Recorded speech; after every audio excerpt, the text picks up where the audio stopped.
Shalom, povo do avivamento, shalom, família, glória a Deus. Vamos dar mais uma poderosa salva de palmas a Ele, porque dEle, por Ele, para Ele são todas as coisas, em nome de Jesus. Vamos, Tu és digno de tudo, vamos?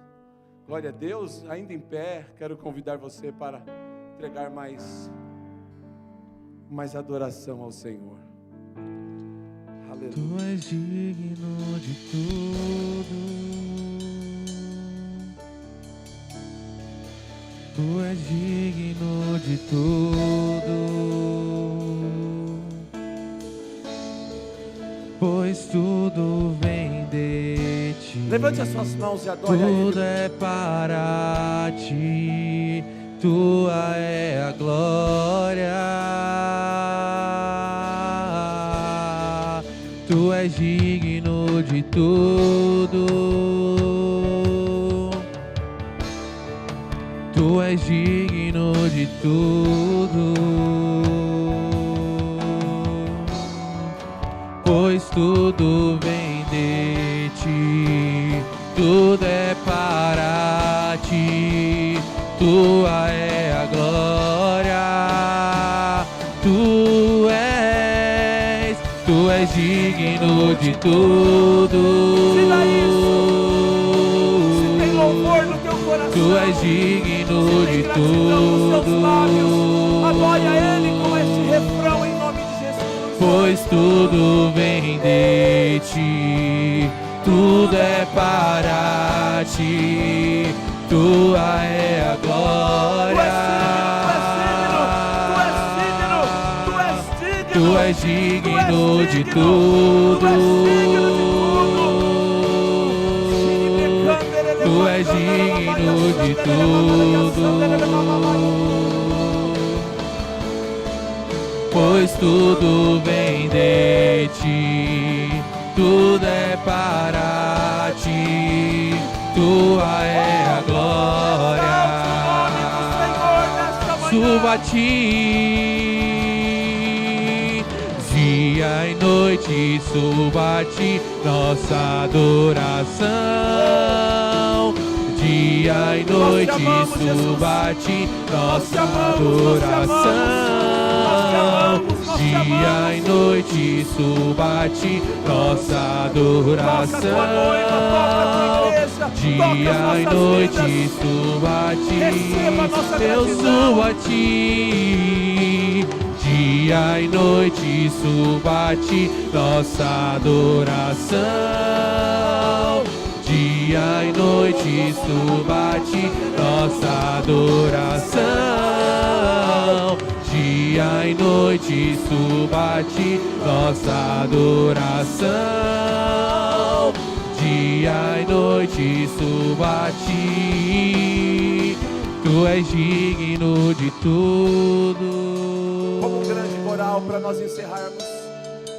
Tu és digno de tudo, só tu és, pois tudo vem de ti.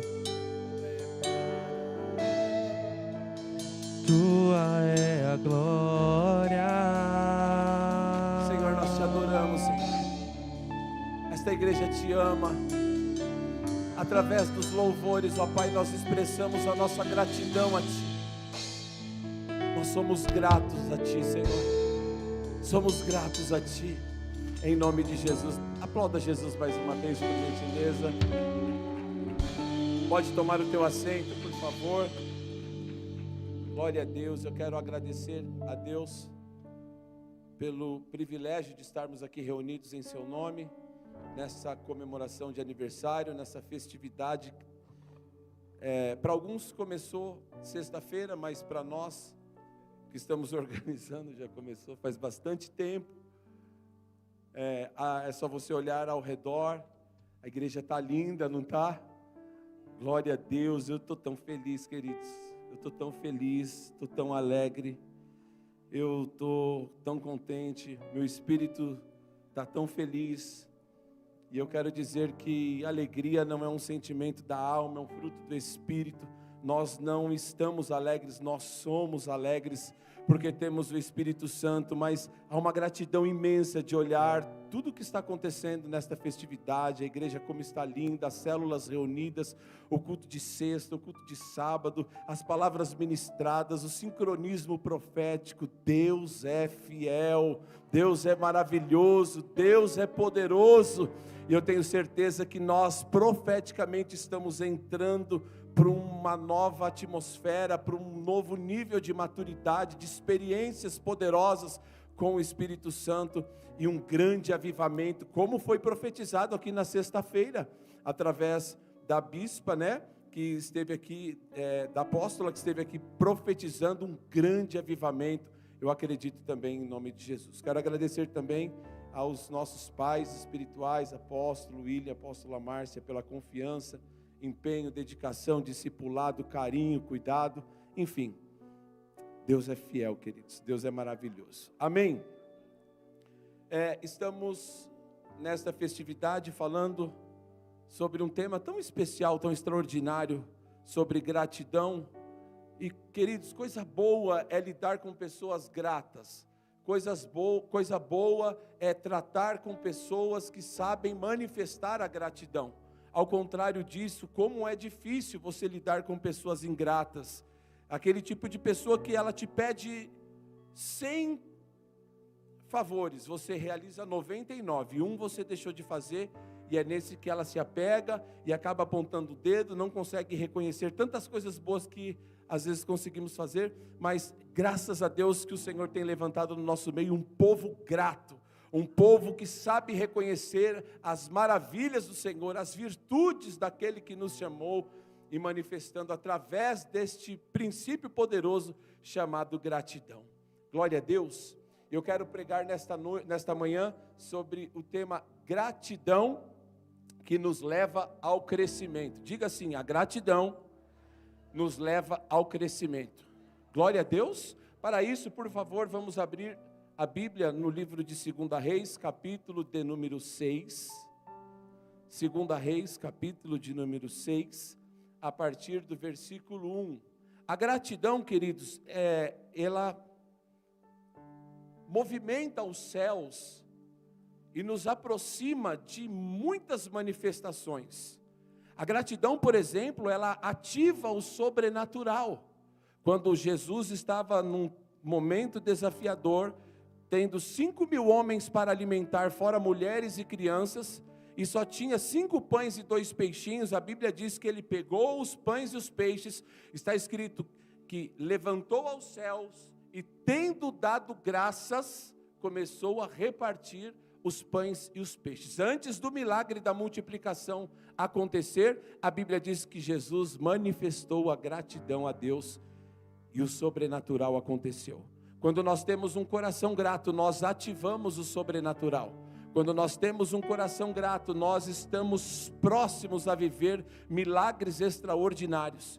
Quando nós temos um coração grato, o enfermo é curado, o cativo é liberto, as famílias são tocadas, as vidas são restauradas, porque a gratidão ativa o sobrenatural sobre as nossas vidas. E uma outra coisa que a gratidão proporciona, a gratidão ela ativa crescimento.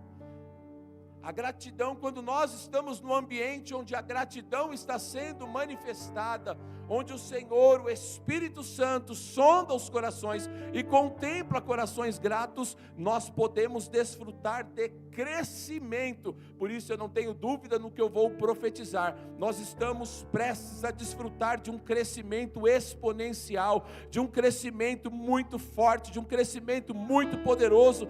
Primeiro, coletivamente, aqui como igreja, vidas se achegarão, nós precisaremos preparar um terceiro culto de domingo, vamos nos organizar, porque um crescimento coletivo, ministerial, está proposto sobre as nossas vidas, e nós entraremos para esta dimensão, em nome do Senhor Jesus. Mas também viveremos crescimento na nossa vida pessoal, como obreiros, como esposo, marido, como família, como vida profissional, econômica, saúde, em todas as áreas, nós viveremos um crescimento crescimento extraordinário, porque o Espírito Santo, ao sondar nossos corações, não encontra um coração de murmurador, não encontra pessoas que questionam, mas encontram pessoas que declaram, como Abacuque declarou: ainda que a figueira não floresça, ainda que o produto da oliveira minta, ainda que não haja gado nos currais, eu posso estar passando por lutas, desafios, todavia eu me alegrarei no Senhor e exaltarei o Deus da minha salvação.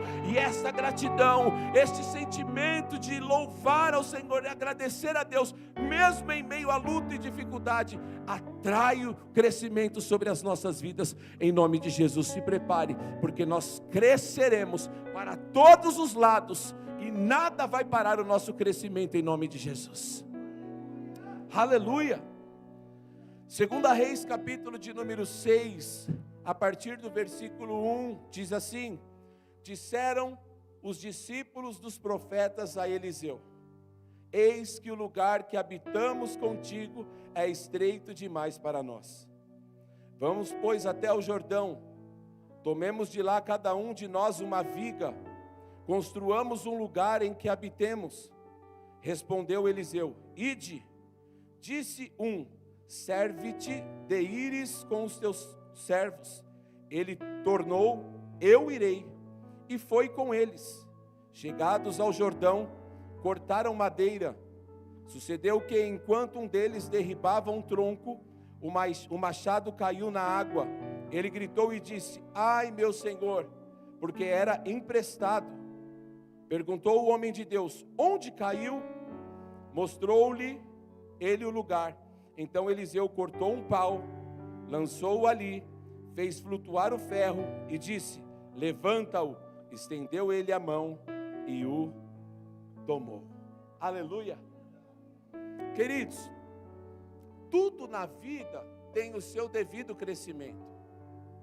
Tudo que Deus fez, tudo que Deus criou, Ele criou com o propósito de que houvesse um crescimento. E é muito lindo a gente contemplar o crescimento que acontece na natureza. Por exemplo, é tão bom você contemplar. Estávamos aqui olhando e a mãe olhava e falava: olha que lindo as crianças adorando a Deus. E eu me lembrei que, poxa, faz tão pouco tempo que minha sobrinha era tão pequenininha, não andava, estava no colo, e aí começou a falar as primeiras palavras, e aí começou a andar, começou a caminhar, e está crescendo, e agora está dançando no altar, ainda de uma forma, como criança mesmo, mas está no altar dançando, e o crescimento vai acontecendo, e é tão bom nós acompanharmos esse crescimento. Num casamento, por exemplo, as pessoas casam, às vezes casam pensando que tudo vai ser um mar de rosas, e existem desafios nos relacionamentos, e os desafios vão aprimorando, e os relacionamentos vão crescendo, se aprofundando, ficando mais maduro, recebendo o seu devido crescimento. O que falar, por exemplo, dos ministros de adoração que estão aqui na minha retaguarda? Eu me lembro, por exemplo, quando eu cheguei aqui na Igreja Eterna Aliança, eu vim de um outro ministério, meu filho, ele era pequenininho, aí o pastor Renan abraçou e investiu e falou: eu vejo que há uma unção, eu vejo que tem um chamado, eu vejo que Deus tem algo na vida deste jovem. E o pastor Renan abraçou, começou a investir, e o meu filho começou a tocar, e aí começou, no começo era até difícil de ouvir, estava lá arranhando, e começa a louvar. E hoje nós estamos aqui vendo um evangelista crescendo na presença do Senhor, recebendo o devido crescimento, e todas as áreas das nossas vidas, se nós formos olhar, queridos, é importante nós conseguirmos contemplar as estações do Senhor nas nossas vidas e entender o crescimento. Eu lembro de Moisés no Salmo, quando ele declarou: Senhor, ensina-me a contar os meus dias, para que eu possa encontrar um coração sábio. Contar os dias também é nós olharmos para trás e entendermos de onde saímos e onde estamos e para onde chegaremos, porque há um crescimento proposto para as nossas vidas. Não é propósito de Deus que amanhã você esteja como está hoje. Eu sei que ontem você era uma pessoa e hoje você é outra. Por quê? Porque a vida, ela traz consigo o devido crescimento. Todos nós crescemos, todos nós nos desenvolvemos, e o texto que nós acabamos de ler, queridos, conta a história do profeta Eliseu. A Bíblia diz que por alguns lugares, Eliseu tinha ali uma escola de profetas que ele supervisionava. E agora no texto de 2 Reis, capítulo de número 6, a Bíblia diz que os alunos estavam ali e cotidianamente eles estudavam, e ali foi supervisionar Eliseu aquele trabalho. E quando ele chegou, os alunos, os discípulos dos profetas trouxeram um diagnóstico dizendo: ei profeta, vejo que o lugar em que estamos está pequeno demais. Olha só que coisa tremenda, pastora Jorge, que ambiente extraordinário. Não foram os líderes, pastor Renan, que precisou falar: gente, nós precisamos crescer, gente, nós precisamos fazer a célula multiplicar, gente, nós precisamos fazer a coisa acontecer. Os próprios discípulos chamaram o seu discipulador, chamaram o profeta Eliseu e disseram assim: ei, eu vejo que o lugar que estamos é pequeno. Ah, queridos, eu sonho com este momento e acredito que esse momento tenha chegado no nosso meio, em que as pessoas sairão do lugar onde estão, procurarão os apóstolos e falarão: ei apóstolo, eu vejo que esse lugar aqui está pequeno, eu já estou me movimentando para a gente comprar um terreninho aí, construir uma tenda, começar um novo trabalho. Eu vejo, apóstolo, que nesta área, nesse determinado ministério, nós estamos fluindo, mas estamos pequenos, precisamos crescer. Quantas pessoas nos procuram falando isso? É ou não é, Johnny? Pastor, eu vejo que nós precisamos evangelizar, eu vejo que nós precisamos ir adiante, eu vejo que há uma necessidade, que nós precisamos crescer. E o ambiente era esse, e a Bíblia diz que Eliseu então gostou daquela ideia e falou assim: vai para cima. Porque líder que é bom é assim, queridos, não é bombeiro da fé, fica tesourando os discípulos, não. Os discípulos chegaram para Eliseu e falaram assim: ó, ei, a gente precisa crescer, esse lugar está pequeno. O que Eliseu falou? Vai para cima. Aí os discípulos olharam e falaram assim: ó, eu vou para cima sim, Eliseu, mas eu não faço nada sem a minha paternidade. Vamos conosco. Eliseu olhou e falou assim: ó, vamos junto, vamos cortar viga, bora trabalhar. E aí eles foram até o Jordão cortar viga. Lá naquele trâmite, a Bíblia diz que o machado de um caiu, o machado era emprestado, e Eliseu lançou o madeiro na água e operou um grande milagre, porque o machado flutuou e o machado voltou ao seu dono de origem. Esse texto nos traz algumas verdades que eu gostaria de compartilhar nesta manhã, em nome do Senhor Jesus. Amém, queridos? Primeira verdade que eu vejo nesse texto, versículo de número 1, diz assim: e disseram os filhos dos profetas a Eliseu: eis que o lugar que habitamos diante da tua face nos é estreito. Olha só, queridos, aqueles discípulos não divergiram na opinião. Aqueles discípulos tiveram o mesmo pensamento, todos. Imagina só a pastora Jorge dando aula ali no domingo de manhã, e todos com a mesma ideia, com o mesmo coração, trazem um diagnóstico, trazem uma situação para ela. Primeiro segredo que eu vejo nesse texto, queridos, a importância de nós nos associarmos com pessoas na mesma visão, a importância de nós nos relacionarmos com pessoa com a mesma visão, com o mesmo coração. Logo quando nós entramos para a visão a qual nós estamos estabelecidos, a visão do M12, a visão celular, os apóstolos nos chamaram e falaram assim: nós precisamos levantar pessoas. É ou não é, pastor Renan? Nós precisamos levantar discípulos, porque eu não creio nesse tipo de igreja que um trabalha e todos ficam olhando. Eu acredito na multiforme sabedoria de Deus. Eu acredito que nós temos que levantar pessoas, e nós compramos a ideia, não foi, bispa? Compramos a ideia, mas fizemos uma pergunta. E qual a pergunta que nós fizemos? Qual critério nós precisamos utilizar para levantar pessoas para caminhar conosco? E a resposta deles foi assim: O primeiro critério que nós vamos utilizar para que as pessoas possam caminhar conosco é que elas devem ter um coração conosco. São pessoas associadas à mesma visão. São pessoas que puxam a corda para o mesmo lado. Amós capítulo 3, versículo 3: andarão, pois, dois juntos se não estiverem em acordo?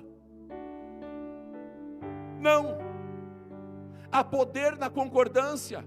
Há poder quando eu entro lá na célula do Cristo e a gente começa a falar: precisamos crescer, e todos falam assim: é isso. Precisamos ir para cima, e todos falam: vamos para cima. O que Deus não se agrada é quando um está investindo na reforma e o outro está com o coração completamente desconectado. Passamos aqui um tempo, queridos, quase um mês reformando aqui. Muitas pessoas chegaram, colocaram a mão na massa, apertaram até os parafusos da cadeira, colocaram os pezinhos novos na cadeira aí, emborrachado. Fizemos tantas coisas. Outros não puderam vir, mas ficaram em casa orando. Alguns investiram, outros apoiaram. Tivemos quem fizesse alimentação para os trabalhadores que estavam aqui, todos imbuídos na mesma fé, todos com a mesma visão, num só coração. Nós precisamos deixar este lugar bonito, porque embora Deus não habite em templos feitos por mãos de homens, aleluia, o Senhor se agrada da organização, de fazermos as coisas com excelência. Estamos preparando para receber uma multidão, estamos preparando para viver as casas cheias, e nós precisamos estar todos alinhados nesta visão, num só coração, queridos. Nós precisamos aprender a importância de andar em concordância. Mateus capítulo de número 18: se dois dentre vós concordarem na terra acerca de qualquer coisa, será ligado nos céus. E a concordância não tem que ser verbal, tem que ser em atitude, em coração. Um coração que concorda, um coração que muitas vezes não entende, queridos. Muitas vezes os apóstolos dão uma direção e às vezes a gente fala: é isso mesmo, eu vou descansar, eu preciso descansar. Às vezes a direção que recebemos, por mais que não entendamos, nós precisamos descansar, porque temos um coração, estamos remando para o mesmo lado, estamos puxando a corda para o mesmo lado, e nós vamos chegar nas casas cheias. Nós chegaremos, já estamos chegando. Nós chegaremos no grande avivamento que Deus tem preparado para nós. Mas para isso, o ambiente da gratidão que gera crescimento precisa produzir em nós um coração alinhado, precisa produzir em nós pessoas com a mesma visão, pessoas que andam em unidade, em comunhão, que concordam, porque é bom e precioso que os irmãos vivam em unidade. Aleluia! Levante as suas mãos aos céus. A partir de agora o Senhor está nos dando um coração que tem a mesma visão, um coração que não questiona, um coração que descansa na liderança, um coração, aleluia, que caminha para o mesmo lado, que anda em concordância, que está em acordo, um coração que não está dividido, mas um coração que está somando com essa visão que o Senhor nos deu, em nome de Jesus. E debaixo dessa visão nós vamos prosperar, vamos caminhar, vamos avançar em nome de Jesus. Se você crê, dê a Jesus uma poderosa salva de palmas.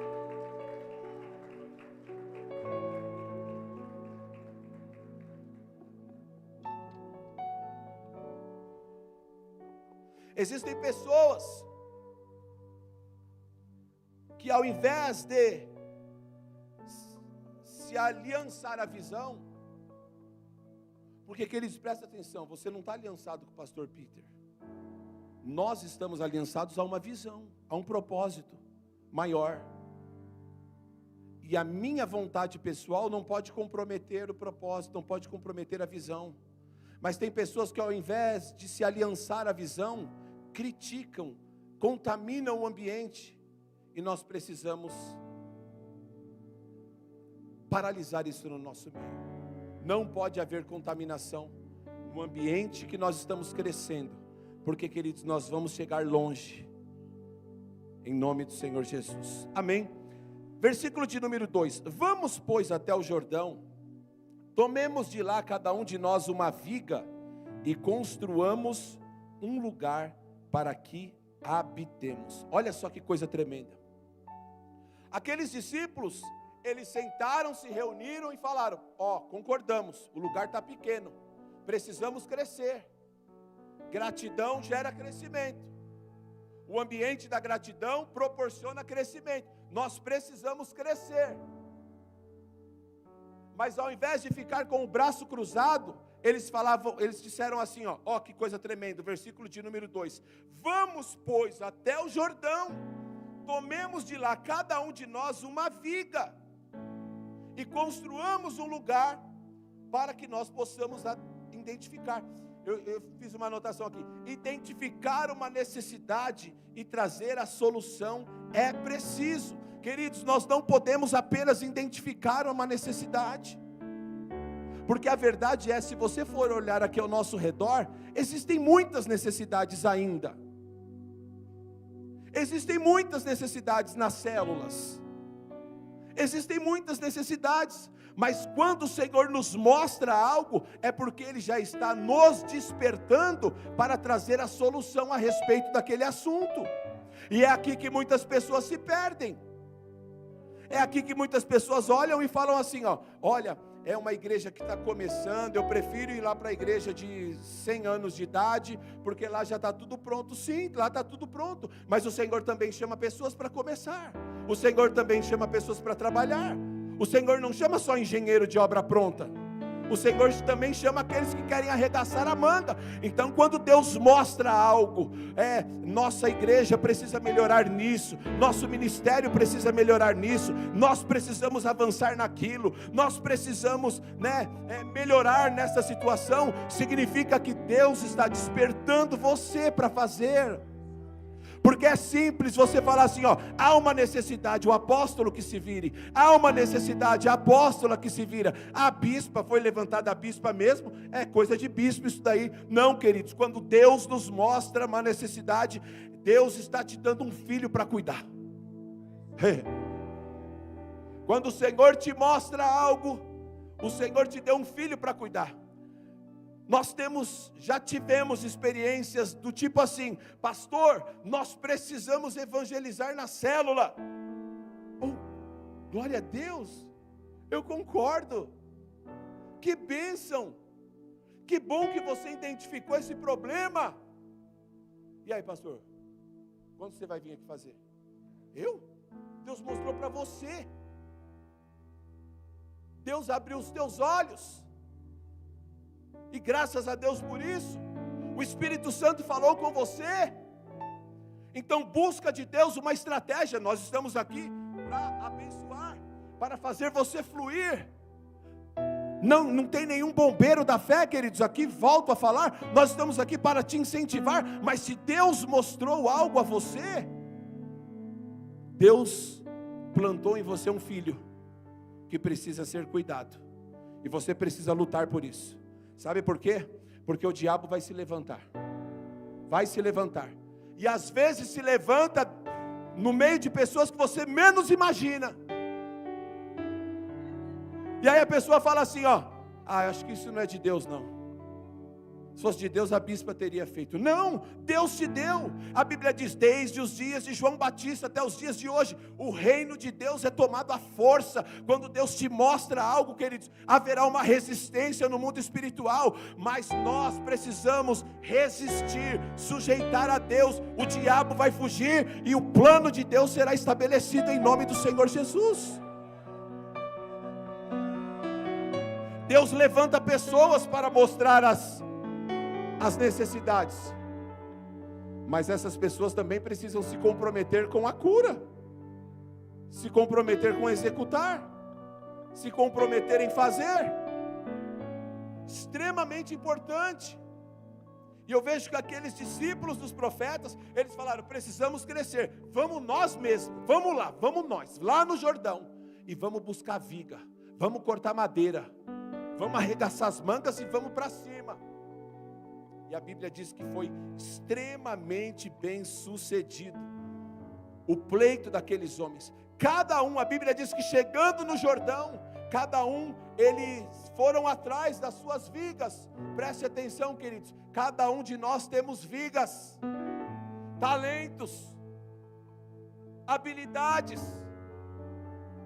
Nós somos um corpo chamado igreja, um organismo vivo. Se todos nós não estivermos em perfeita harmonia em relação à execução do trabalho que precisamos fazer, a coisa não vai acontecer como precisa acontecer. Você precisa acreditar que não é à toa que você está sentado nessas cadeiras. Deus te chamou para fazer algo, para cortar vigas.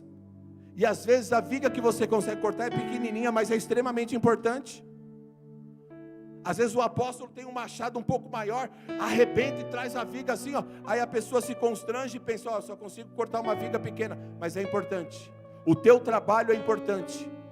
A tua disposição é importante.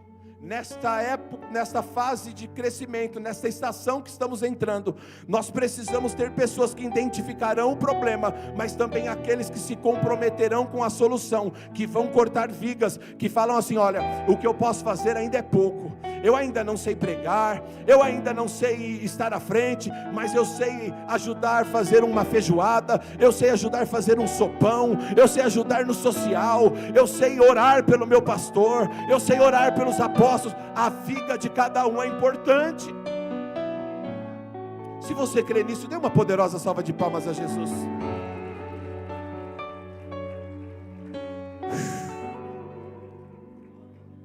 Terceiro lugar, olha só, versículo 3: serve-te de ires com os teus servos. Ele tornou e disse, eu irei. Eliseu abençoou os discípulos para irem até o Jordão. Mas os discípulos olharam e disseram assim, nós não iremos, se o Senhor não for conosco.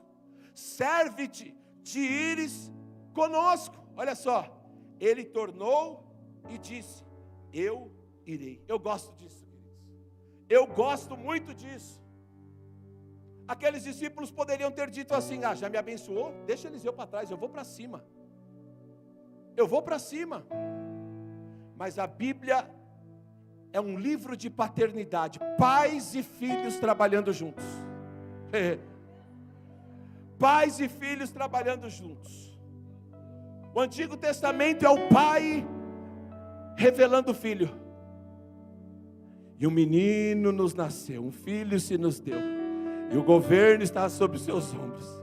E o seu nome será maravilhoso, conselheiro, Deus forte, Pai da eternidade, príncipe da paz. O Antigo Testamento é o pai falando do filho, e o Novo Testamento é o filho falando assim, ó, tudo que eu faço aqui é o pai que me manda.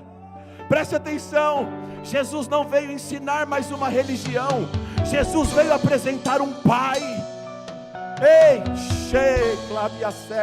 Jesus veio apresentar um pai. Todas as religiões que você conhece, elas possuem pseudos deuses, mas só o cristianismo tem um pai. Nós temos pai, nós temos paternidade.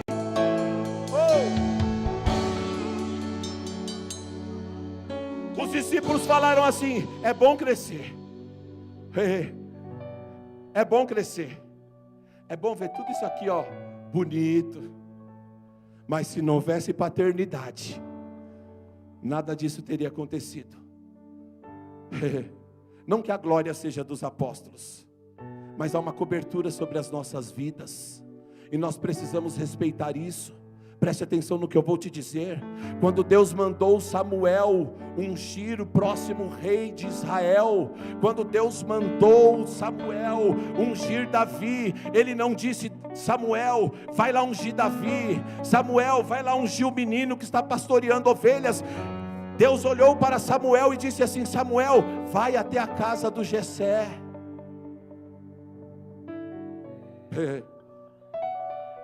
Existem coisas que Deus vai fazer com você, mas outras Ele só vai liberar através da paternidade.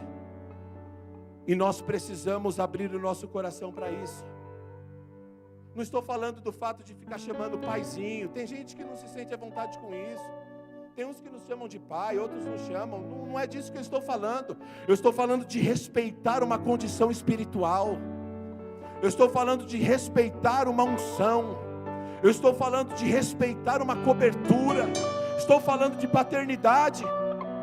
Davi foi até Golias, arrancou a cabeça do gigante. Estava ele voltando, todo vitorioso, com a cabeça do Golias na mão. Daqui desse lado, Saul contemplou, ficou admirado, olhou para Abner e falou assim: Abner, de quem é filho esse menino? Quem é o pai dele? Quem é o pai desse menino? Porque o teu pai fala muito sobre aonde você vai chegar. A tua paternidade fala muito aonde você quer ir. Tem gente que quer andar isolado, sem cobertura, mas Deus está falando nesta manhã: respeite paternidade, respeite paternidade.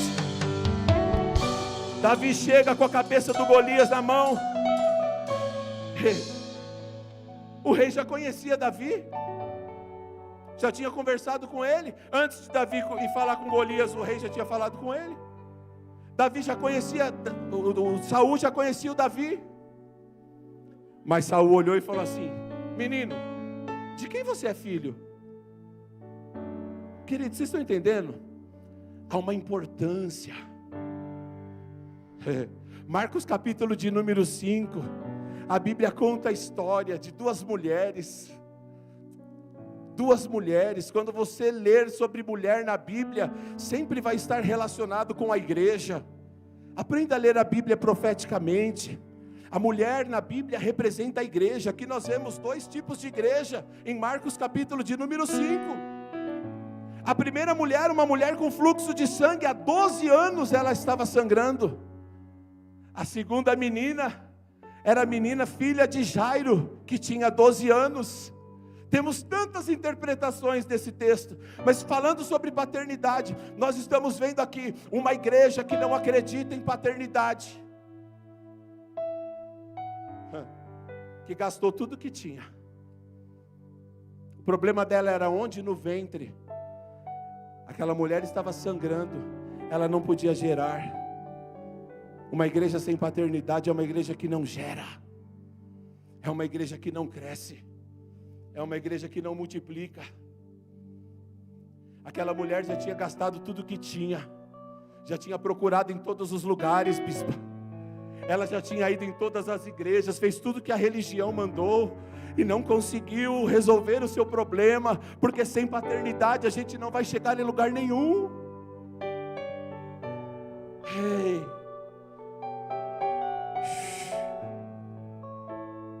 uma igreja que já gastou tudo que tem, que não gera mais, que precisa de entretenimento para gerar.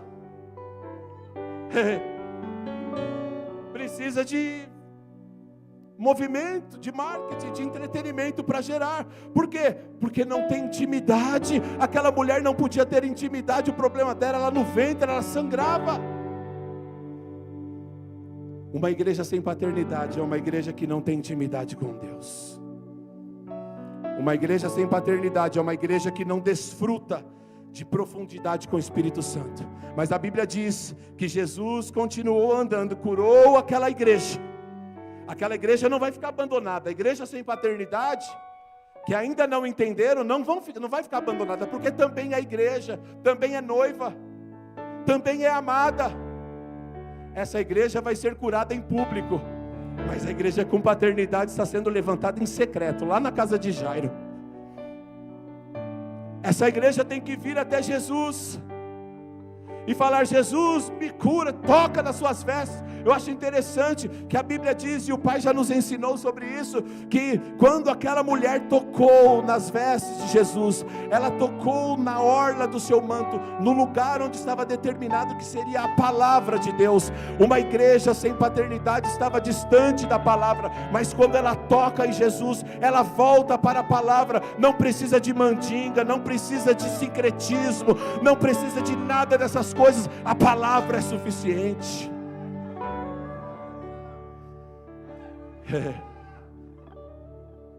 Aí Jesus segue até a casa de Jairo.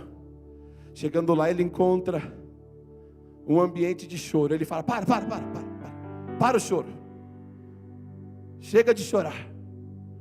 Porque choro sem propósito, querido, também não tem fundamento nenhum. Deus não visita os emocionados. Não. Os emocionadinhos não. Senhor Jesus. Não, os bicudinhos, não. Os emocionados não. O Senhor levanta pessoas fundamentadas na sua palavra. E aí ele chama aquela igreja que o pai foi buscar Jesus. O pai foi interceder por ela. Jairo foi até Jesus e trouxe Jesus, queridos. Olha só que coisa tremenda que é andar debaixo de paternidade. Uma igreja que acredita que através da vida da nossa liderança, da nossa cobertura, coisas são desatadas. Aquela menina ia morrer se ela não tivesse um pai. Aquela igreja ia morrer se não tivesse um pai. E a Bíblia diz que o pai foi lá, buscou, intercedeu. Jesus olhou para aquela mulher e disse: Talita cumi, levanta, mulher. E o milagre aconteceu. O ambiente de paternidade é um ambiente onde milagres poderosos acontecem. E nós precisamos abrir o coração para isso. Queridos, ninguém está aqui pedindo bajulação ou pedindo para você chamar de pai. Não, não é sobre isso. E se fosse também, tem algumas pessoas que nos chamam, eu tenho muito alegria em chamar o apóstolo William de pai e a apóstola Márcia de mãe. Mas tem gente que não chama de apóstolo, mas respeita. E glória a Deus, é uma condição espiritual estabelecida e que não pode ser desprezada. Nós precisamos acreditar no poder da paternidade. Dê uma poderosa salva de palmas a Jesus por isso.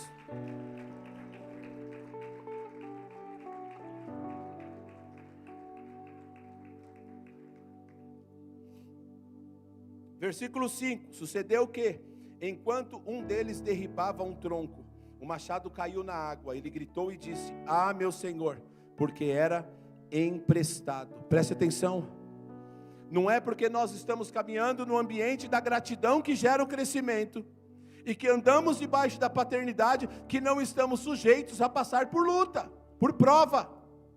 E o Senhor está levantando no nosso meio os crentes cascudos. Posso falar? Pode bater, porque aqui não tem essa não. Nós temos convicção de para que Deus nos chamou. Aleluia.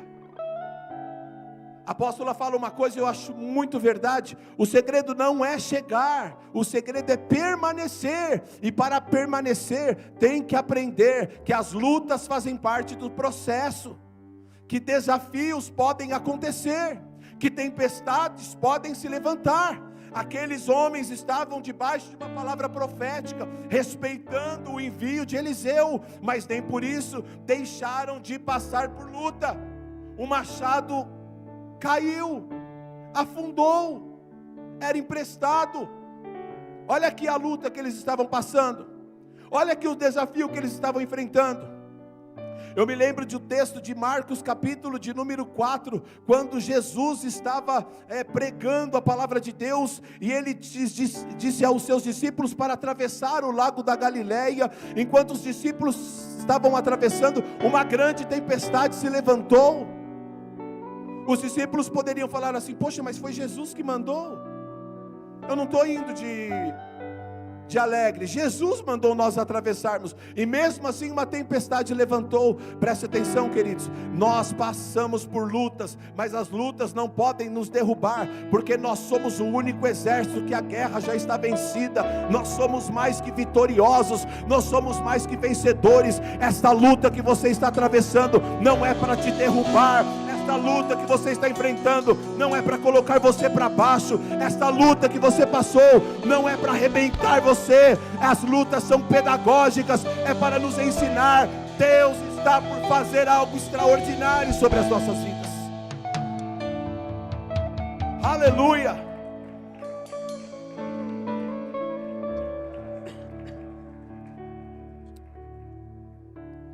Versículo 5. Ainda, sucedeu que enquanto um deles derribava o tronco, o machado caiu.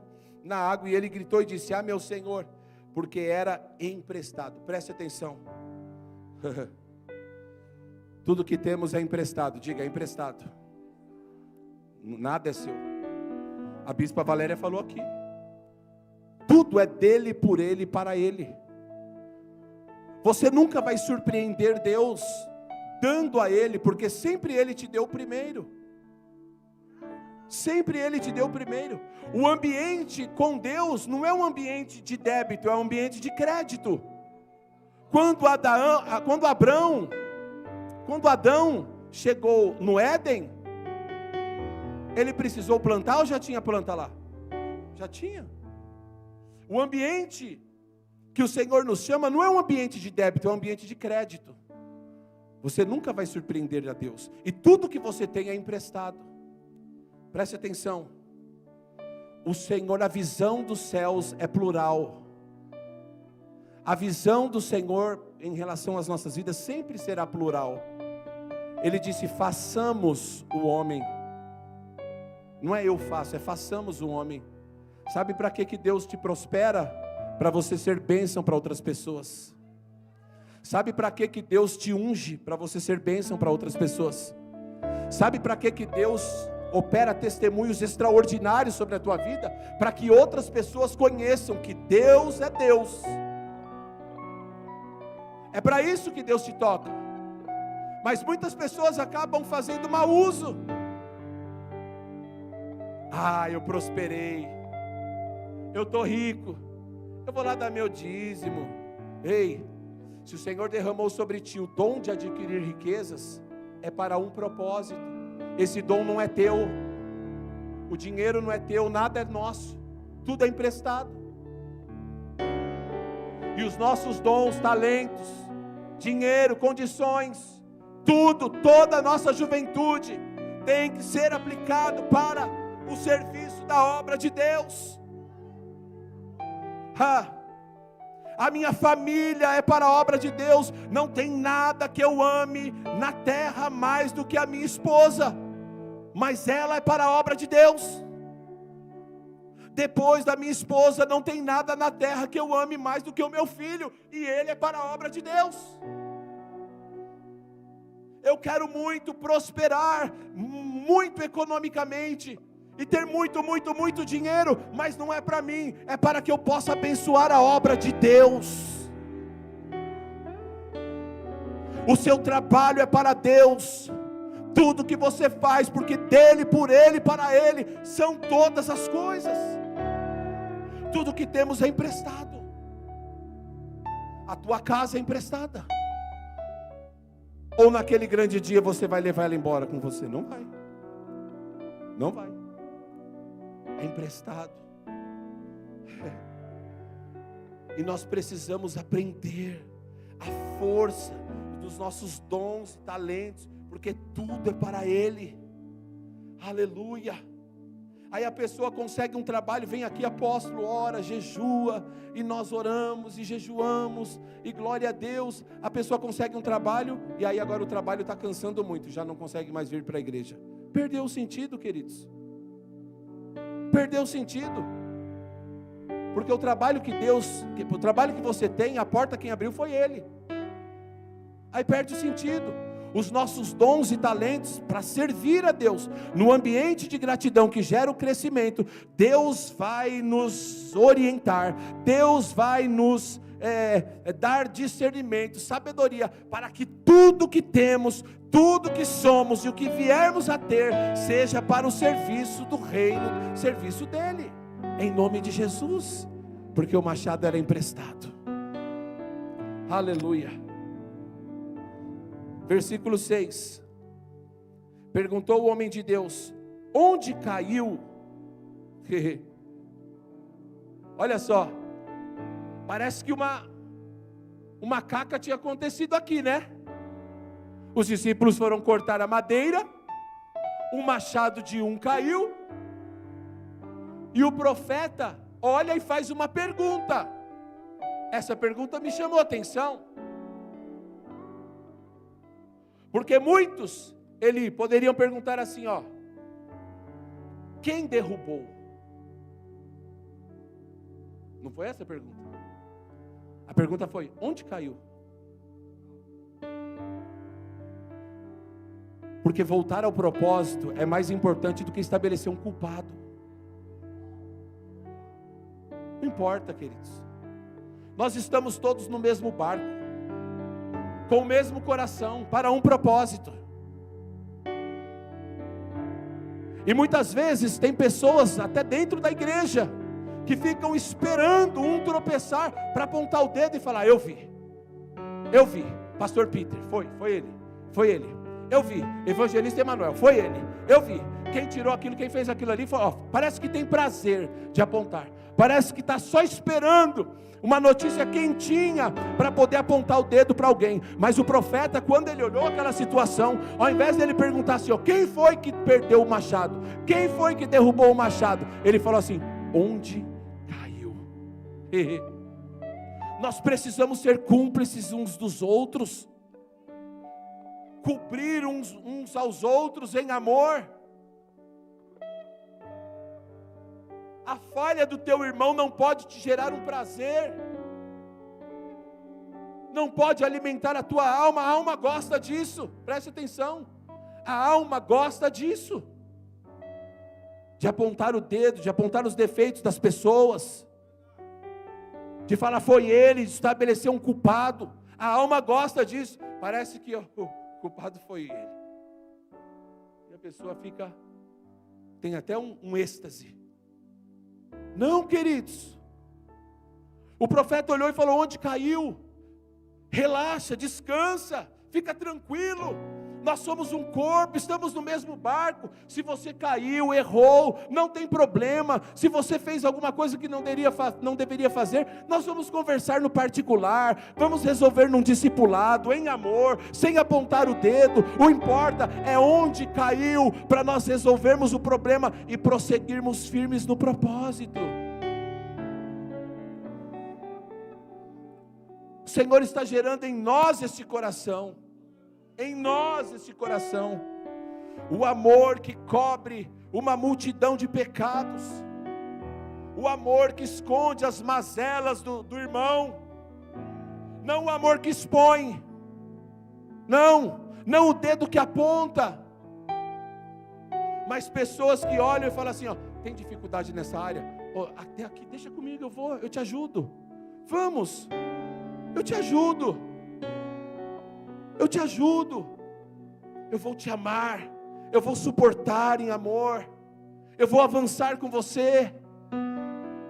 Betinho, vamos para cima, lá na célula, vamos ganhar alma, vamos fazer culto de jovens, vamos para cima. Se errou, se falhou, não importa, ei queridos, não importa, o que importa é onde caiu. Vamos levantar, vamos levantar e vamos para cima, porque o Espírito Santo está nos chamando para um tempo novo. O Espírito Santo está nos chamando para uma nova etapa. Quando Jesus morreu na cruz do Calvário, enquanto ele estava vivo, produzindo milagres, muitas pessoas o seguiam. Enquanto Jesus estava vivo, ressuscitando mortos, curando os enfermos, uma multidão o seguia. Mas quando Jesus morreu, quase todos os abandonaram, até os discípulos abandonaram Jesus lá na cruz do Calvário, porque o corpo estava morto, e corpo morto não produz milagre. Mas Deus levanta José de Arimateia e fala assim: eu acredito no corpo, eu acredito no corpo, por mais que o corpo esteja debilitado agora, pastor Cláudio, está debilitado agora, está na cruz, está inerte, parece que não está fazendo nada, parece que morreu, mas eu acredito no corpo. José de Arimateia pega o corpo e fala assim: eu vou levar esse corpo para sepultá-lo com honra. Deus está levantando no nosso meio os Josés de Arimateia, aqueles que não vão apontar o dedo, aqueles que não vão ferir a noiva, mas que vão cuidar do corpo, vão cuidar do corpo, vão cuidar do corpo, O chão está sujo, eu não vou ficar apontando quem foi que sujou, que pôs o pé, quem foi que fez isso. Eu vou cuidar do corpo. Dá um pano e um rodo aqui para mim, por favor, que eu vou passar um paninho aqui, eu vou deixar bem bonito. Eu vou cuidar do corpo. Ei, precisamos cuidar do corpo. Aleluia. E por fim, queridos,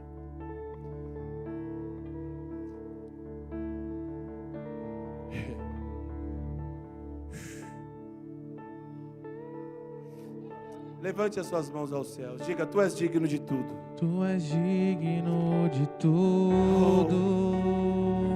Sem ti nós não somos nada, Jesus. Tu és digno de tudo. Essa obra só é possível se o teu Espírito nos ajudar.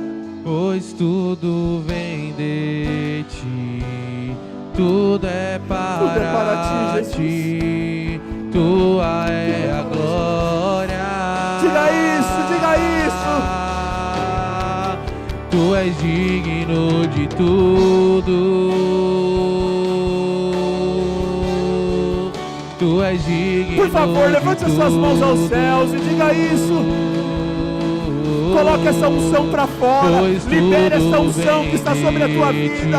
Adore ao Senhor. Tudo é para ti, tua é a glória. Tu és digno, tu és digno de tudo. Tu és digno de tudo. Só tu és digno de tudo. Pois tudo vem de ti, tudo é para ti, tua é a glória. Fique de pé. Versículo 6. Eliseu cortou uma madeira, lançou ali e fez flutuar o ferro. Nós precisamos acreditar no Deus que faz coisas inexplicáveis, queridos. Eu quero encerrar aqui falando sobre isso. Temos vivido uma geração de crentes ateus, de crentes incrédulos. Temos vivido uma geração de pessoas, muitas vezes sem experiência com Deus. Eu quero dizer que Deus continua fazendo milagres hoje. Que Deus continua operando sobrenaturalmente hoje. João capítulo de número 11. A Bíblia diz que Jesus chega em Betânia. Ele olha, ele é recebido por Marta. Marta olha para ele e diz assim: se tu estivesse aqui, meu irmão não teria morrido. Presta atenção, ela jogou Jesus para o passado. Ela falou assim: Jesus, há 4 dias atrás, meu irmão ainda estava doente. Se tu estivesse aqui há 4 dias atrás, meu irmão não teria morrido. Ela jogou Jesus para o passado. E aí Jesus falou assim: Marta, teu irmão há de ressuscitar. Ela falou assim: eu sei que ele vai ressuscitar na ressurreição dos últimos dias. Ela jogou Jesus para o futuro. Primeiro ela joga Jesus para o passado, falando assim: se tu estivesse aqui, meu irmão não teria morrido. Já era, acabou. Aí Jesus fala assim: fica tranquila, filha, teu irmão há de ressuscitar. Aí ele fala assim: ó, ela fala: eu sei que ele vai ressuscitar na ressurreição dos últimos dias. Aí Jesus responde assim: eu sou a ressurreição e a vida, e aquele que crer em mim, ainda que esteja morto, viverá. Estamos vivendo uma geração semelhante. Pessoas que acreditam no que Deus fez. Acredita que Ele abriu o mar vermelho, que levantou mortos, que operou de forma extraordinária. Acredita. Se eu falar aqui para todos, eu tenho certeza que ninguém duvida disso, de tudo que Deus já fez no passado. Eu também sei que se perguntarmos aqui, quantos acreditam que Jesus vai voltar para buscar a tua noiva? Todos vão levantar a mão, porque no futuro a gente também acredita. Mas eu quero dizer que Ele é Emanuel. Ele é Deus conosco. Ele fez no passado, Ele fará no futuro, mas ainda hoje, agora, Ele está presente para operar de forma sobrenatural. A Bíblia diz que eles ficaram tão atemorizados que o machado havia caído. Entraram em desespero e falaram: ai meu Senhor, o machado caiu e era emprestado. Eliseu falou assim: fica tranquilo, deixa comigo, porque eu conheço um Deus que opera hoje. E mesmo ferro não boiando, e madeira não sendo magnético para atrair o ferro, eu vou fazer esse ferro flutuar. Eu não sei como você entrou aqui nesta manhã, mas eu sei que Deus está fazendo milagres nas nossas vidas. Eu não sei como você entrou, como está a tua casa, a tua família, a tua vida econômica. Não sei. Eu não sei como está a sua saúde. Eu não sei os desafios que você está enfrentando, mas eu sei de uma coisa: Deus nos trouxe aqui nesta manhã para operar milagres extraordinários. Aliás, a partir de agora, no tempo da gratidão que gera crescimento, Deus vai inaugurar um tempo onde nós caminharemos e os milagres correrão e nos alcançarão. Se prepare, porque endemoniados vão ser libertos somente quando você estiver passando. Será um tempo de muitas experiências com o Senhor.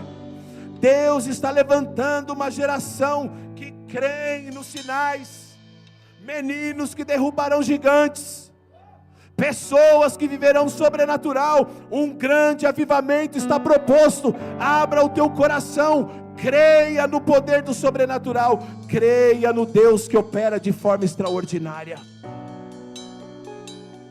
Eu quero convidar você para nós adorarmos a Deus. Sim, talvez você fale assim: ah pastor, mas o tempo já passou. Queridos, realmente, o tempo já foi. O culto demorou mais do que o esperado. Mas quantos só vão sair daqui de posse do seu milagre? Quero convidar você para adorar a Deus. Mas entrega o teu coração, apresenta a Ele a tua causa e se prepare para viver milagres extraordinários em nome de Jesus. Vamos adorar a Deus.